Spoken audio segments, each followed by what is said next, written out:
The man was surprised to find that the child his wife had given birth to was a black-skinned child. He naively thought that the nurse had mistakenly switched the baby. So, he went to find the nurse to get to the bottom of it. At this moment, his wife stopped him. She told him that the nurse hadn't made a mistake. This was indeed his child. The man was very angry upon hearing this. He angrily questioned his wife, asking what was going on and why she had done this. But the wife calmly mocked her husband, saying that he deserved it. It turned out that the day before their wedding, the best friend insisted on taking the woman to a party. But the man was very worried about his wife's safety and didn't let her go. The best friend, seeing this, became very angry and scolded the man before walking away. And as a result, the wife grew distant from the man. The next day, as they were preparing to attend the wedding, they saw that the best friend had died downstairs from their apartment. It turned out that the best friend went to the party, where she was insulted by a few black international students. Unable to bear the burden, she chose to end her life. At this time, the woman blamed her husband for the best friend's death. If her husband hadn't stopped her from going to the party, the best friend wouldn't have died tragically. Thus, the woman, in order to get revenge on her husband, ended up sleeping with the black international student, and she became pregnant with his child.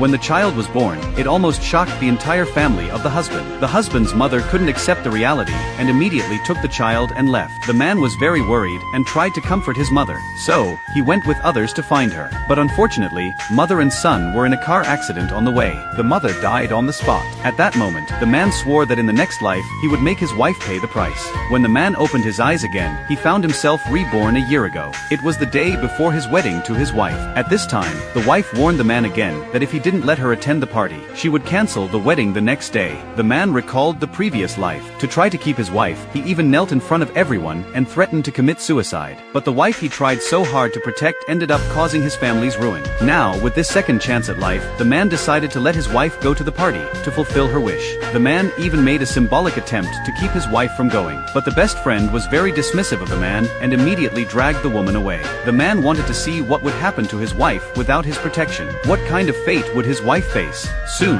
the woman and the best friend arrived at the hotel. Seeing this, the best friend encouraged the woman to ask for 1 million in dowry from the man at their wedding the next day. She even sent the message to the man using the woman's phone. The man, seeing this, immediately agreed, because he knew that his wife's best friend was not a good person. He wasn't sure if she would even make it back alive after going to that party. As soon as the woman and the best friend entered the bar, they were targeted by a group of black men. Under the influence of alcohol, the two of them ended up following the men to a hotel by mistake. Meanwhile, the man waited for his wife all night, but she didn't return. He began to suspect that something had happened to his wife. The next morning, the wife's father called. He first told the man to cancel the wedding and then come to the hospital. At the hospital, the man found out that both the woman and the best friend were hospitalized. The woman's parents told the man what had happened the previous night. They emphasized that their daughter had not been insulted. The wedding could still be held as planned. But the man, after hearing this, immediately wanted to call the police. At that moment, the best friend stopped him, and she said the following.